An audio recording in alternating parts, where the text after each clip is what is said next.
So welcome to the Bible and today's culture. This is going to be a unique session. It's a story, one long story, that tells you how the gospel of the kingdom was developed in communities. It's going to show you how business and economics pairs up with science and health and religion in the church and makes a difference in a community and builds the culture that the Bible talks about. So the story centers in Madagascar. My son was in YWAM, and in YWAM he got to know Dave Swan. Dave Swan was the community development head for Asia and Africa. And Dave was staying with us at our house, and I asked him, where's the model? Where's the best example of building the gospel of the kingdom in a community somewhere in the world? And he said, I think Madagascar is the best example. I asked him, next time you go, could I meet you there and I could see it? So he called me and said he was going. And on my way there, I was asking this question. Is there any reason that what worked in Madagascar could not work in the USA? We had seen it isn't working in the USA. We looked at Dallas, Texas, the most Christian city in the country, and Landa was watching the documentary, and she saw that that Dallas's society, their culture, was not good compared to other cities, even though everybody was going to church. And then she made a trip to Africa, and she looked at Africa the way the reporter had looked at Dallas, and she saw that the government was good, the economics wasn't good, family life wasn't good. All of the domains were ineffective. And we had spent 150 years sending thousands of missionaries to Africa and spending millions of dollars, and this was the result? Well, I was on my way to Madagascar, which is a large island on the east coast of Africa. You can see it's an island bigger than many nations in Africa. It's a beautiful country, broad rivers running through the jungles. And we landed in Tamatave, the second largest city in Madagascar. You can see it's laid out beautifully. It's an attractive city because it was part of the French colonial empire. So this is all French design. You see the buildings and their beautiful French architecture. Don't get too close. They're crumbling. The beach is fantastic. Problem is there's more sharks than people in the water. But this is where I went. I went to this training center for YWAM in Tamatave. There I met Dave and Ali Swan, and you can see Youth with a Mission. And this is just a picture to tell you I actually did go there. So these are the people that I came to meet in Madagascar. This is Martine, and this is Jean-Marc Fritsch. They're French. Brilliant people. Martine graduated from med school in tropical medicines in France. She was the youngest doctor in France. Jean-Marc is a church planter. Their first 20 years was spent in Senegal, Africa, and they became the rock star missionaries of Senegal. The business people knew them, the community knew them, the pastors knew them, the politicians knew them.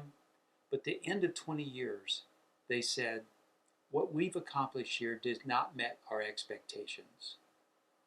And they decided to quit for 3 years and figure out how they would spend the second half of their missionary life.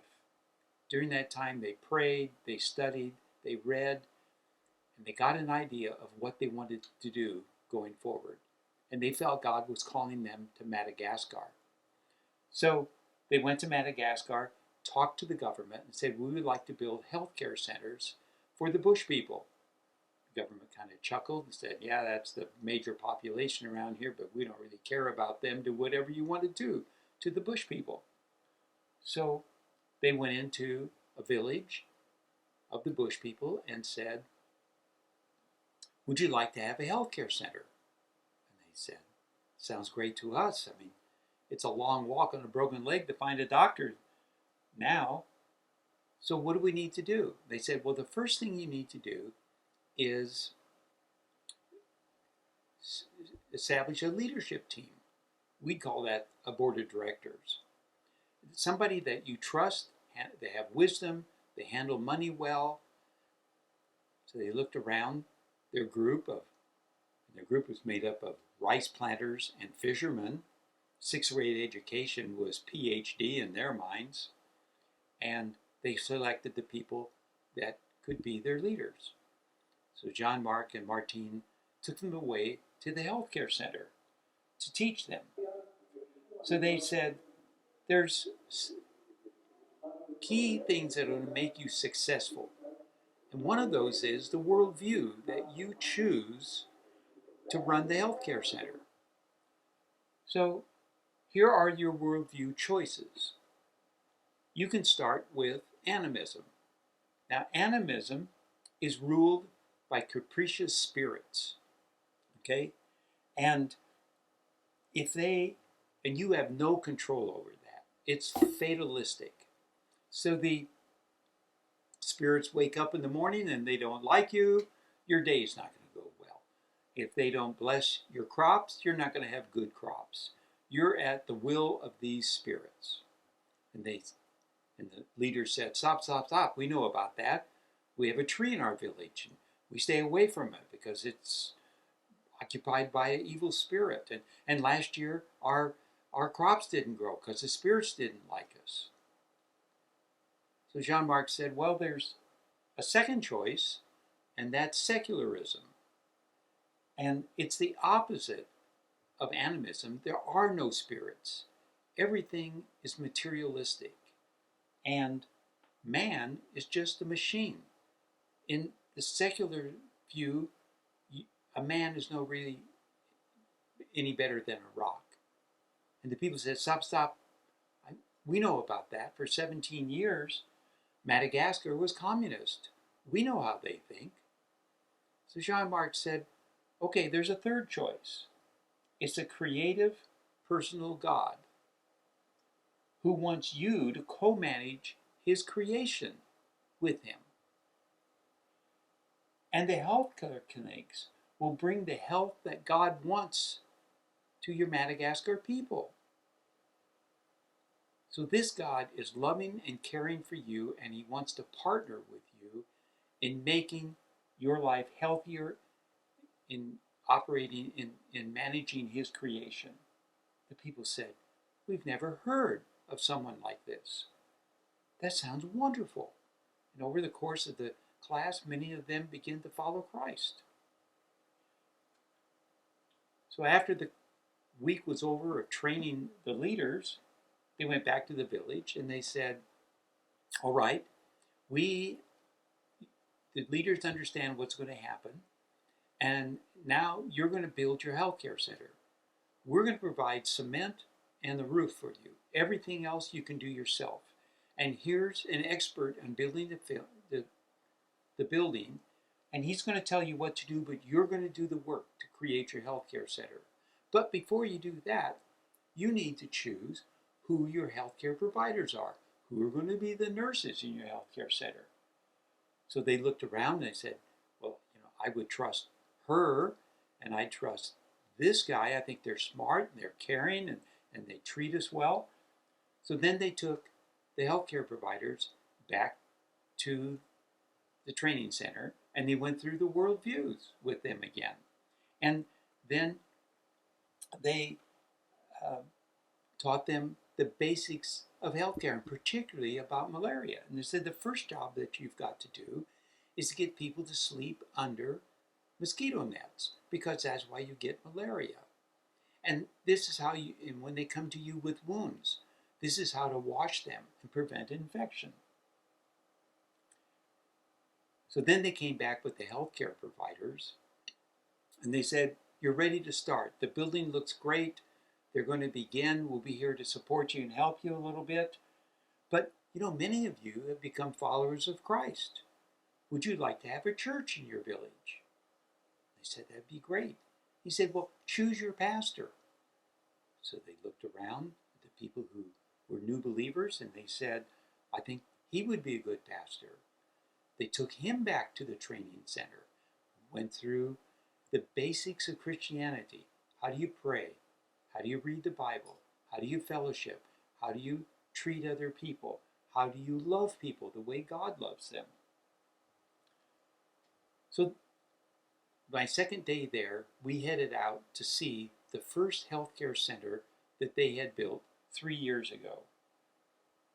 We passed the freeway where the semis were bringing the produce into Tamatave.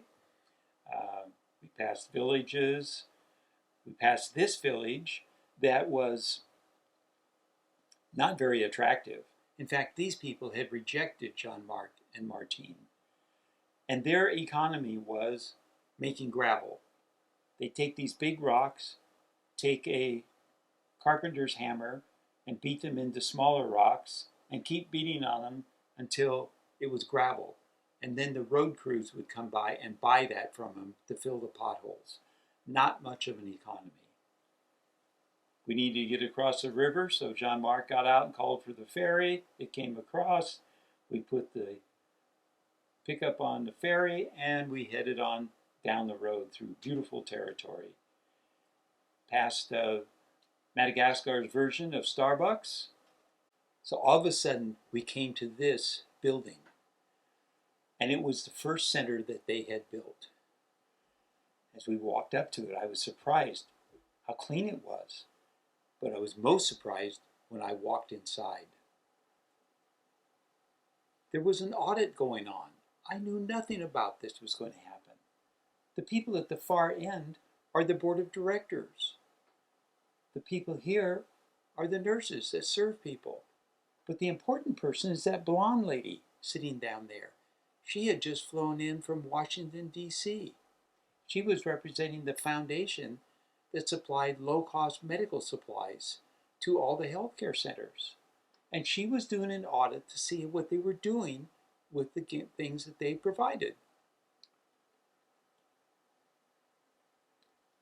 But what surprised me most was John Mark, was just sitting here on the side. He had been with me in the truck. This audit was going on while we were driving there. I realized how much he had empowered people, how much he trusted them. This very crucial audit was going on, and he allowed them to represent the whole organization. Well, soon the audit was over, and the blonde lady walked out, so I ran after her. And I caught her about here and said, I just flew in from San Francisco. I have no idea what's going on here. I think you have a lot more experience than I do. Can you tell me what you're seeing? She says, well, I've been all over Africa. I've never seen anything like this. Look at the shape of this building. Look at those shutters. They're operable. They're hanging. Anywhere else in Africa in 3 years, they'd been hanging on one screw. Look at the grass they planted around the building. Look at the flowers they planted around the building. There's something special happening here. Look inside. The floor. You could have eaten your meal on it. The bed you laid on was sterile. I would have laid on that.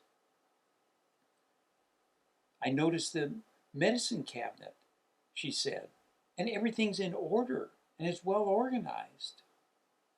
And then out here, they built a waiting bench for the patients. There's so much care for people going on here, and it's so neat and it's so clean. So I learned what John Mark and Martine had done in the 3 years they were in Madagascar. They had built 23 of these medical service buildings. That means they had trained 23 boards of directors. They had trained 23 medical teams to run each of the centers. Malaria had become the third most popular disease, not the first. They had a team of traveling doctors rotating through the centers, encouraging and training the nurses. They had established 30 churches. There were 1,500 new converts. They were being led by 30 pastors. And there was a traveling team of indigenous pastors encouraging the pastors to do a better job with their churches and with their people. Going forward, they were going to introduce the trilogy of tilapia, corn, and chicken. You grow corn, feed part of it to the fish, you eat the fish for a more balanced diet, you feed some of the corn to the chickens, you eat the eggs and you eat the chickens for a more balanced diet, and you build more corn and you keep supplying that. They were empowering fathers. There had been a meeting of all the pastors on the subject of prayer. And Jean-Marc noticed they were not calling God the Father. They were not using the Father in any way. And that created a discussion which told him that none of the pastors had been raised in a family with a mother and a father. Most of them had no fathers. So they took time to understand who God was and the importance of seeing him as your father. They had also planned to have the pastors talk about wise use of money. And they found out that 2/3 of the pastors were in debt to the loan sharks. So they canceled the series on finances and they taught the pastors better uses of their money. And when all the pastors had paid off all the debts, they then authorized them to teach finances to the congregation. They were going to advance their medical services. They were calling all of the healthcare providers in to teach them how to use sutures and to give injections. In fact, I met one of them in one of the centers I visited, and he was telling me about how he had learned to give injections already. He'd kind of been the test case for how to teach them to do this, and he was going to help them train everybody else.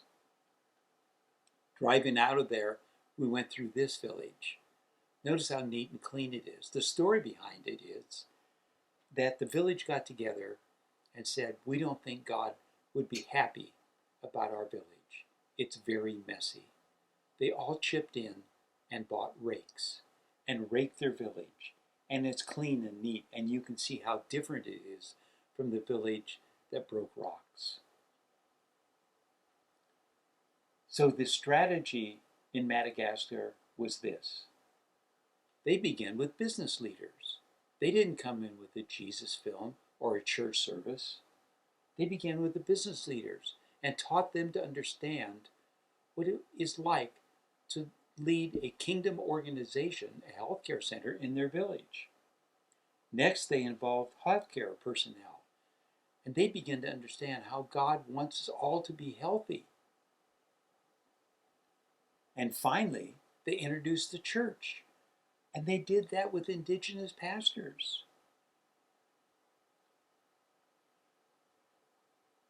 So my question is there any reason that what worked in Madagascar could not work in the USA? Well, it did work in the USA. As I was driving back into my town on the freeway, I thought, what would Jean-Marc and Martine do to approach my community with the gospel of salvation and the gospel of the kingdom? Well, what I ended up seeing is I was watching my wife and my daughter start an organization called Mothers Together. These were new moms who were exhausted, who didn't have family in the area, who didn't have support. When they met other new moms in the park during the summer, they connected. So young moms in the church spent the summer in the parks meeting other new moms and telling them that there was going to be a group that was going to help them be better moms. And there were going to be professional speakers talking about better marriages and how to raise kids. In September, when the first meeting came along, 75 moms showed up. Half of them were not from the church. And they sat there and began to listen to what their felt need was. How do I be a good mom? How do I be a good wife? They started just the way Jean-Marc and Martine did in Madagascar. Do you need a healthcare clinic? And the people all agreed they did. Here, the young mom said, I need a group like Mothers Together to support me. It went beyond just these meetings. They had a Christmas party and invited all the dads to come. And the dads were eager to know about this thing that their wives were attending. And at the meeting, they said, guys, let's get together. So Wednesday night, 8:30, you put your kids to bed, you read them a bedtime story, and then you head over to the church gymnasium, and we'll have a basketball game. And then we'll sit around and talk afterwards. The next family camp that the church ran, a dozen new dads, not members of the church, showed up.